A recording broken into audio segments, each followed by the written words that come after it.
샬롬 샬롬 샬롬 샬롬. 하나님 사랑합니다. 여러분 주 안에서 사랑합니다. 오늘 15절에서 25절이죠. 로마서 7장 말씀 15절 봅니다.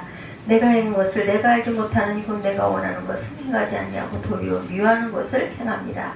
만일 내가 원하지 아니하는 그것을 행하면 내가 이로써 율법이 선한 것을 시인하노니 이제는 그것을 행하는 자가 내가 아니요 내 속에 거하는 죄인이라 이렇게 말씀하죠. 내 속 곧 내 육신에 선한 것이 거하지 아니하는 줄을 아노니 원함은 내게 있으나 선을 행하는 것은 없도다. 내가 원하는 바 선을 행하지 아니하고 도리어 원하지 아니하는 바 악을 행하는도다 이렇게 말씀하세요. 25절까지. 그러므로 내가 한 법을 깨달았더니 곧 선을 행하기 원하는 나에게 악이 함께 있는 것이로다. 내 속사람으로는 하나님의 법을 즐거워하되 내 지체 속에서 다른 법이 내 마음의 법과 싸워 내 지체 속에 있는 죄의 법으로 나를 사로잡는 것을 보는도다. 오호라 나는 공고한 사람이로다. 이 사망의 몸에서 누가 나를 건져내랴. 우리 주 예수 그리스도로 말미암아 하나님께 감사하리로다. 그런즉 내 자신이 마음으로는 하나님의 법을 육신으로는 죄의 법을 섬기노라. 아멘. 로마서 7장을 읽는 저와 여러분들 가운데 당황하는 분이 있을 수 있습니다.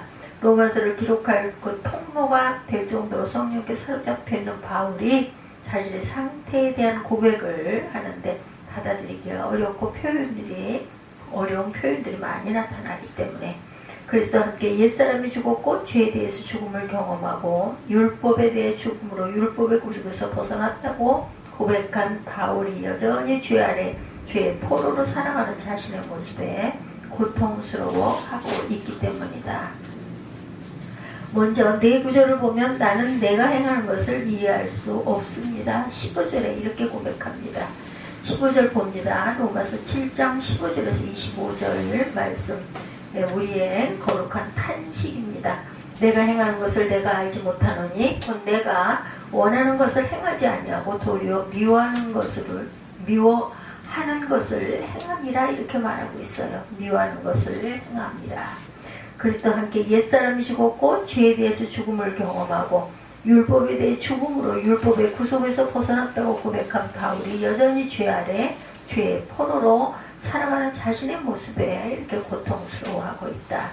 먼저 네 구절을 보면 나는 내가 행하는 것을 이해할 수 없다. 15절에 18절에 보면 내 육신 속에 선한 것이 거하지 않는 줄을 안다. 18절에 말씀합니다.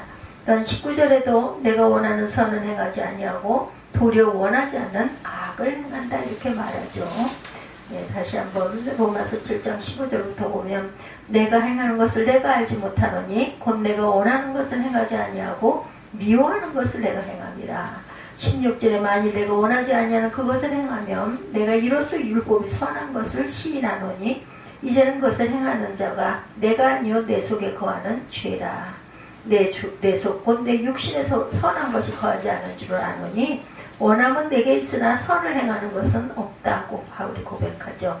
19절에도 내가 원하는 바 선을 행하지 아니하고 도리어 원하지 아니하는 바 악을 행하는도다.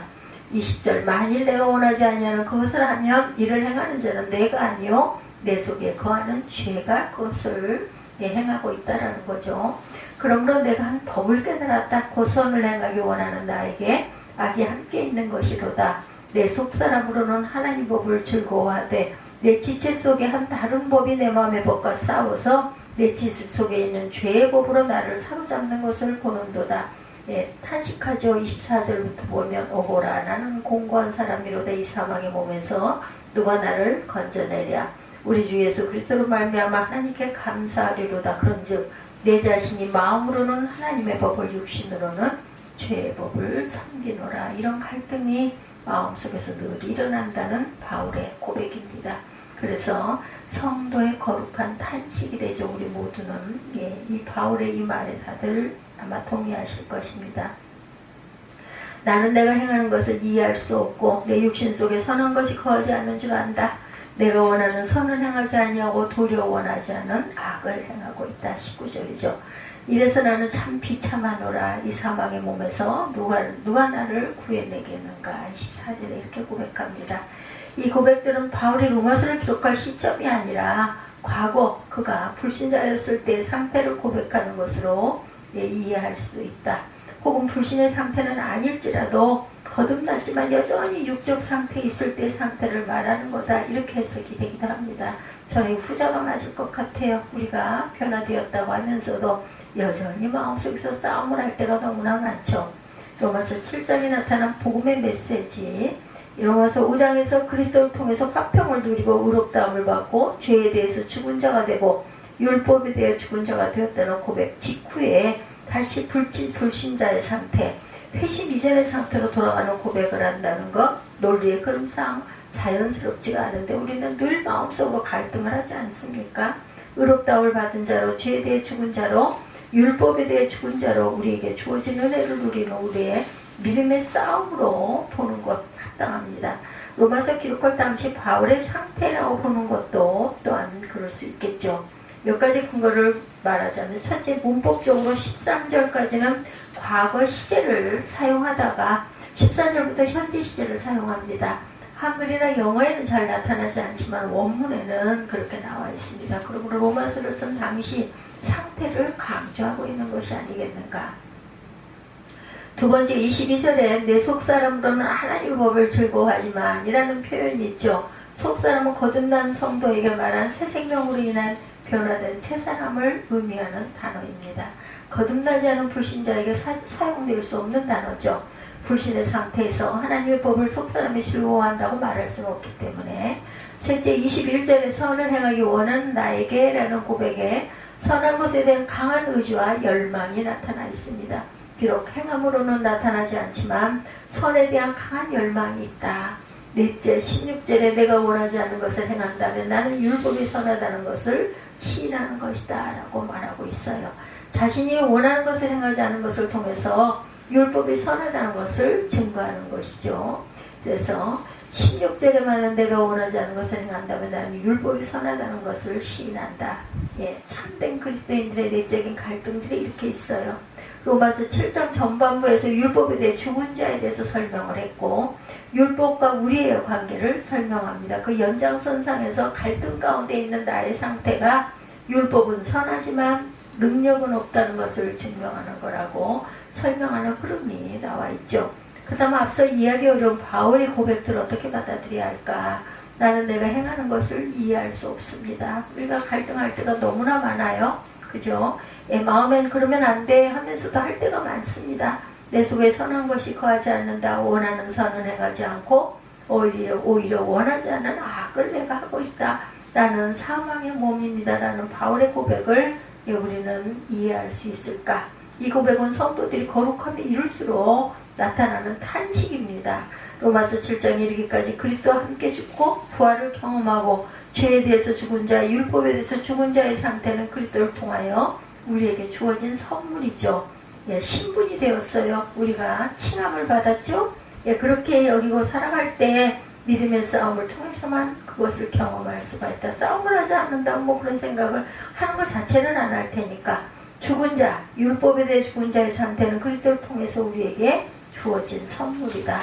신분이 되었어요. 우리가 그렇게 여기고 살아갈 때 믿음의 싸움을 통해서만 경험할 수가 있다. 싸움을 하지 않으면 이런 생각할 필요가 없죠.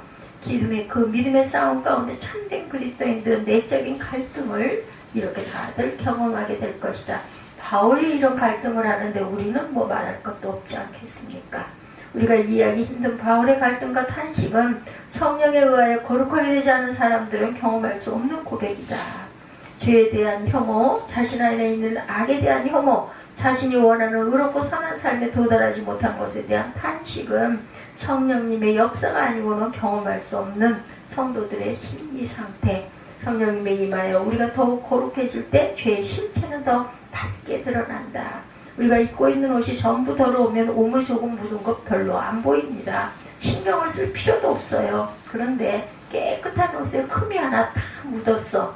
그러면 어때요? 막 그걸 어떻게든 지우려고 애를 쓰고 자꾸 신경이 쓰이죠. 똑같습니다. 성도들 가운데 때로 구원의 확신에 대한 고민하는 분들이 있어요. 그분들에게 안심하세요라고 말씀드리고 싶습니다. 구원받지 못한 사람들은 그런 고민은 전혀 할 수 없기 때문에 불신자들은 구원에 대한 고민 자체가 없죠. 그러므로 내가 구원받은 자녀인가라는 고민이 있다면 구원받은 백성일 가능성이 훨씬 높다. 종교개혁자 마틴 루터는 이런 문장을 남겼습니다. 의로운 성인들은 동시에 죄인이다. 그들은 그리스도를 믿기 때문에 의롭다. 그리스도의 의가 그들을 덮고 그리스도께서 그들의 죄를 담당하시기 때문이다. 그럼에도 그들은 죄인이다. 왜냐하면 그들은 율법으로 온전히 지킬 수 없고 죄의 갈망이 없는 존재가 아니다. 그들은 역사의 진료가 필요한 아픈 사람들과 같다. 그들은 심각하게 아프지만 오직 소망 안에서 건강하다 점점 더 나아지기 시작하는 한 그들은 나아지고 있는 것이다. 즉 그들은 건강해질 것이다. 마틴 루터가 이런 글을 썼다고 합니다. 은혜 아래 있는 자들이 성령 아래 있기를 갈망하는 탄식이죠. 로마서 7장에 나타난 바울의 고백은 죄에 대하여 죽고 율법에 대해 죽은 자로 은혜 속에서 구원의 능력을 체험하고자 하는 성도의 탄식이라는 것. 가난한 신학자 아브라함 카이퍼도 만약 우리가 거듭남으로 어떤 연약함에 갈등도 없이 완전한 거룩을 이루었다면 이런 간구와 탄식은 필요 없게 되는 것이다 라고 언급했다고 그래요. 이런 갈등이 없는 사람은 아마 아무도 없을 것입니다. 예수님도 갈등을 하시고 탄식을 하셨어요. 그렇죠? 이 말을 뒤집어 말하면 우리는 어떤 연약함도 없이 완전한 거룩을 이룰 수 없다는 것. 23절에도 나를 내 지체 안에 있는 죄의 법의 포로로 잡아오는 것을 본다 이렇게 말하죠. 죄의 포로라는 단어만 봐도 바울은 항상 죄에 대해서 패배하고 살았다. 이런 갈등 속에서 이런 마음에 내 부족함을 한탄하는 마음속에서 오호라나는 공고한 자도 하지 않습니까? 하나의 현상을 관찰한 그는 죄의 실제를 영적으로 예민하게 바라봅니다. 항상 죄의 법 아래 사로잡혀 있다는 뜻이 아니라 거룩함에 이를수록 자신 안에 있는 죄의 실체를 깊이 보고 있다고 고백을 하죠. 고린도전서에도 바울이 자신을 사도들 중에 지극히 작은 자다 이렇게 말하죠. 사도들과 비교해서 자신이 가장 작은 자라는 의미입니다. 근데 목회 서신에 나타난 그의 고백은 죄인 중에 괴수라고 합니다. 죄인에 비교해 자신을 괴수 같은 죄입니다. 더 커졌어요. 죄인 중에 괴수. 그러면 바울이 변화된 이유 갈수록 죄를 많이 지었다는 것일까? 아니죠. 그만큼 더 예민하게 느끼고 있다는 것이에요. 그런 고백을 할 수 있는 거. 거룩에 이르렀을 때 더 심각한 죄인이라는 고백. 이것은 자기 안에 있는 죄의 실체를 더 민감하게 느끼고 자신이 하나님의 은혜가 아니면 죄에 사로잡힌 존재가 될 수밖에 없다는 것을 착실하게 깨닫고 탄식하고 있는 것이죠. 그러므로 우리가 은혜 아래 있게 됐다는 것은 그리스도와 함께 죽고 죄에 대해서 죽은 자가 되었다는 것, 죄가 없는 상태가 되었다는 것이 아니죠. 죄를 짓지 않을 수 있는 상태, 문이 열리고 길이 열리고 우리에게 약속이 주어졌다는 위대한 선언입니다. 근데 은혜 아래 있는 상태만으로는 안 된다는 것, 거룩한 탄식을 통해서 우리는 성령의 능력 아래 존재해야 할 것이다. 그래야 우리가 주어진 선물을 누리게 되겠죠. 그러므로 거룩한 탄식은 은혜 아래 있는 자들이 성령 안에 있기를 갈망하는 것이다. 이렇게 설명할 수 있습니다. 은혜 아래 있는 자들이 성령 아래 있기를 더욱 갈망하는 탄식이 바울에게 계속해서 나타납니다. 원함 자체가 행함은 아니다. 거룩한 탄식 속에 나타난 진리들이 많이 첫째, 우리 안에 있는 원함 자체가 행함은 아니다. 15절이죠. 나는 내가 행하는 것을 이해할 수 없다. 이는 내가 원하는 것을 행하지 않고 오히려 증오하는 것을 행하기 때문이다. 15절에 말합니다. 내가 원하는 선은 행하지 않고 오히려 원하지 않은 악을 내가 행하고 있다. 19절에 말씀하죠. 원함은 있는데 행함으로 나타나지 않고 있다. 원하기는 하는데 하지를 못하고 있다는 것. 선에 대한 소원이 있다고 해서 선을 행하고 있다는 것은 아니죠. 소원인 거죠. 사람들은 좋은 생각을 많이 하면 좋은 사람이다 이런 착각을 하게 됩니다. 그러나 좋은 생각이 있다고 해서 모두 좋은 행동을 하는 것은 아니라는 것. 소원이 행함은 아니에요. 선을 원하는 것 자체가 선은 아니다. 우리의 원함이 곧 행함이 아니라는 것. 가장 진실한 소원조차 행함으로 나타나지 않는다면 소원이 없는 것일 수 없는 것만도 못하죠. 마음에는 계속 갈등이 있을 테니까. 하나님의 기준 앞에서 소원이 있다고 해서 소원이 없는 사람보다 낫다고 볼 수도 없다. 왜 원함이 행함으로 나타나지 않을까? 죄의 세력이 우리의 원함보다 강하기 때문이다. 하나님이 우리를 죄에 대해 죽은 자, 하나님께 대해 산자로 만들어주셨는데 우리가 그렇게 여기고 믿음의 싸움을 하려고 할 때 죄가 쉽게 우리를 놓아주질 않아요. 그 장면을 역사 속에서 보여준 것이 바로 바로의 저항입니다. 이스라엘 백성들이 이집트에서 나올 때 10가지 재앙과 심판을 받고 어쩔 수 없이 바로가 허락했는데 그 백성들을 쫓아와서 홍해의 수장되기까지 완강하게 놓아주지 않는 것이 바로 그 자체의 죄의 모습이다. 이렇게 지독한 죄가 이렇게 끈질기고 지독하다는 것. 죄는 천국 문 앞에까지 따라와요. 바울은 2차례나 내가 원하지 않는 것을 행하는 것은 나 자신이 아니라 내 안에 거하는 죄다 이렇게 고백하죠. 자신이 행한 것이 아니라 내 속에 있는 죄가 행한 것이기에 책임이 없다는 뜻은 아니죠. 자신에게 판결을 내리는 것이에요. 바울의 원함보다 죄의 세력이 이렇게 강하다. 오호라 통탄합니다. 우리 마음에 원함이 있다고 해서 거룩함이 이루어지지 않는다는 것. 그래 탄식을 합니다. 그렇다면 이 탄식을 통해 우리는 무엇을 강구해야 할까? 우리의 원함 위에 무엇인가 더해져야 되는데 성령의 임재와 능력만이 이것을 극복하고 이기게 해줄 수 있다. 로마서 8장에서 성령의 사역, 성령의 임재, 성령 안에서 우리에게 약속된 능력을 말씀하고 갑니다. 우리는 나 자신을 모른다. 둘째, 우리는 자신을 몰라요. 나는 내가 행하는 것을 이해할 수 없습니다. 이는 내가 원하는 것을 행하지 않고 오히려 증오하는 것을 내가 행하고 있기 때문입니다.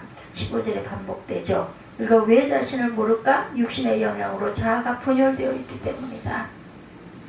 거듭나기 전에는 내면의 분열을 볼 수 없었어요. 깨닫지도 못했습니다. 자신 안에 갇혀 있었기 때문에 우리 안에 성령이 임하여 거듭난 새 사람이 존재하기 전까지는 마음이 분열된 것조차도 볼 수 없었는데 우리 안에 거듭난 생명이 태어날 때 새 사람이 옛사람을 바라볼 수 있게 되었을 때 우리의 자아가 얼마나 분열되어 있는지를 자신을 보게 된다는 것. 우리 주 예수 그리스도로 인해 하나님께 감사합니다. 25절이죠. 그러므로 나 자신은 마음으로는 하나님의 법을 육신으로는 죄의 법을 섬기나니 말합니다. 거듭나기 전에는 자신이 진짜 원하는 것이 무엇인지조차 몰랐다. 죄가 얼마나 우리를 분열시켜 보았는지 내가 정말 원하는 것은 무엇인지조차도 알지 못했는데 분별을 못했는데 이제는 마음으로는 하나님의 법을 육신으로는 죄의 법을 내가 섬기고 있음을 깨달았다. 내가 원하는 것은 행하지 않고 오히려 증오하는 것을 행하고 있나이다라고 갈등하죠. 굉장히 혼란스러워 보이지만 분명한 것은 내가 진짜 원하는 것이 무엇이고 원하지 않는 것이 무엇인지를 말할 수 있게 되었다. 그러므로 이 갈등은 절망스러워 보여도 또한 소망이라는 것. 우리가 거듭나기 전에는 진짜 원하는 것이 무엇인지를 바르게 모르고 살았는데 원하지 않는 것도 모르고 원하는 것도 제대로 모르고 살았는데 이제는 성령 안에서 분열되어 있는 자신을 바라보고 하나님 앞에 나아가 탄식을 할 수 있게 되었습니다. 정죄만으로 끝나서는 안 되죠. 하나님 우리를 버려두지 않으시기 때문에 하나님은 십자가를 통해 우리를 바라보시고 갈등 상태에 있는 우리를 온전한 삶으로 인도하시기를 원하신다. 예수님도 우리의 분열된 상태를 염두에 두시고 말씀하시죠. 마태복음 22장 37, 8절입니다. 예수께서 대답하십니다. 내 마음을 다하고 생명을 다하고 내 뜻을 다하여 주 너의 하나님을 사랑하라. 이것이 가장 중요하고 으뜸되는 계명이라 이렇게 말씀합니다. 우리의 분열된 상태 때문에 마음과 생명과 뜻을 다해야 한다고 말씀하세요. 마음에는 있는데 힘을 다하지 않는 것, 마음에는 원인데 내가 내 육이 그걸 따라가지 못한다는 것, 힘쓰고 있는 것이 우리 마음에 없을 수도 있어요. 생명을 다하지 않습니다. 뜻을 다하지 않아요. 머리로 생각하지만 행동으로 나타나지 않아요. 분열되어 있습니다. 이것을 어떻게 통합할 수 있는가? 하나님을 사랑하는 것으로 우리가 통합을 할 수 있다. 이것은 우리 힘으로는 불가능합니다. 거듭나 우리 영혼이 예수님이 말씀하신 목표를 향해 나아가는 것, 우리 마음과 생명과 뜻과 힘을 다해 하나님을 사랑하는 영혼으로 통합되는 것이 우리가 창조된 목적이라는 것 또한 알아야 합니다. 우리 인생의 가장 행복한 상태, 이것은 우리 힘으로는 절대로 되지 않는다. 성령의 임재가 필요하고 거룩한 탄식이 우리를 소망으로 가까이 나아가게 할 것이다. 마음으로는 하나님의 법을 즐거워하지만 육신으로는 죄의 법 가운데 있다는 것을 분명하게 알고 내가 원하는 것과 원하지 않는 것을 알고 하나님을 사랑하는 영혼으로 나아가야 할 것이다. 거룩한 탄식으로 성령의 임재를 갈망하는 것이죠.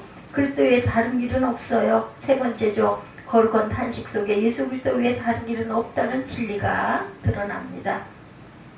여전히 25절입니다. 우리 주 예수 그리스도로 인해 하나님께 감사하자. 그러므로 나 자신의 마음으로는 하나님의 법을 육신으로는 죄의 법을 섬기나니.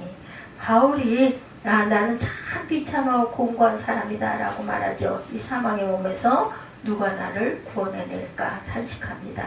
이 탄식에 대한 대답은 예수 그리스도를 통해서만 발견이 된다. 가장 중요한 대답, 예수님에 대한 믿음은 예수님을 처음 영접할 때만 필요한 것이 아닌 의롭다움을 받을 때만 필요한 것이 아니다. 우리 옛사람이 예수 그리스도와 함께 죽음을 경험하고 그 옛사람의 영향력에서 벗어나 새 생명 가운데 살아간 모든 여정이 오직 그리스도를 통해서만 가능하다는 것을 잊어버리지 말자. 그분을 통해 우리가 구원을 받고 그분 안에서 그분과 함께 살아갈 때만 우리의 모든 삶이 거룩을 이룰 수 있다. 그래서 은혜 안에 있는 성도의 가장 큰 의무는 오직 예수 그리스도를 깊이 알아가는 것이다. 빌립보서 3장 10절에서 12절입니다.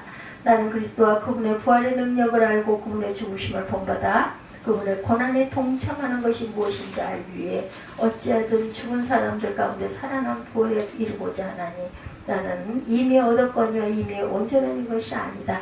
나는 그것을 붙잡으려고 쫓아간다. 이는 나도 그리스도 예수께 붙잡혀 있기 때문이다. 이렇게 바울이 고백하죠. 빌립보서를 쓸 당시 바울은 인생 마지막 여정 가운데 있었어요. 감옥에서 쓴 옥중 서신이죠. 에필골몬. 로마서는 비교적 초기에 썼던 서신입니다. 로마서를 우리에게 기록해준 바울이라면 그리스도의 죽음, 부활, 능력, 그분의 고난이 동참하는 것이 무엇인지 알아야 할 터인데 이 말씀을 보면 나는 아직도 모르겠다. 아직도 참여하려 한다라고 하고 있어요. 나는 이미 얻었거니와 온전해진 것이 아니다. 이렇게 고백하죠. 여전히 그는 알아가고 있고 바울은 로마서를 기록한 사람인데도 그 인생 마지막에 나는 것을 붙잡으려고 쫓아가고 있다라고 말해요. 우리는 죄에 대해 죽은 자이지만 여전히 죄와 싸워야 합니다. 율법에 대해 죽은 자이지만 율법이 제시하는 기준이 사라진 것이 아니다. 우리는 사망에서 벗어났지만 새로운 몸의 구속을 입어야 한다. 이미 우리에게 이루어진 사실이지만 아직 완전히 이루어지지도 아니하였다. 그 사이 우리는 어떻게 살아야 할 것인가? 거룩한 탄식 속에 살아가야 할 것이다. 왜 이런 탄식이 필요할까? 죄에 대하여 죽은 자지만 죄를 이길 힘이 없기 때문이다. 믿음으로 우리가 무엇을 의지해야 할까? 그리스도를 더 깊이 알아가고 그분을 통해 성령의 능력을 더 힘입어 가야 할 것이다. 모든 경건 훈련이 우리를 완전히 하게 하는 것이 아니라 그리스도를 깊이 알아가야 조금씩 우리가 성화에서 영화로 다가가게 되죠.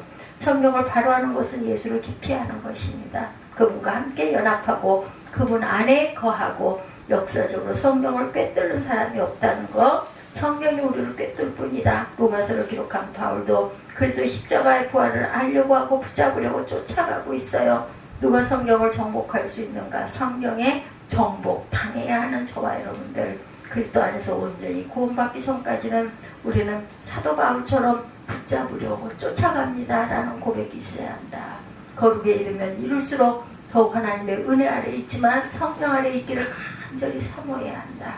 은혜 아래 있지만 성령 아래 있기를 갈망하는 탄식이 우리에게 늘 있어야 합니다.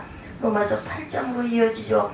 논리적인 순서로 6장과 7장에 이어 8장에는 왜 성령의 임재가 나온가? 거룩한 탄식에 대한 해답이 바로 성령이시기 때문이에요. 우리가 이해하기 힘들었던 바울의 탄식은 더욱 거룩하게 되기를 열망하고 성령 아래에 있기를 갈망하는 탄식입니다.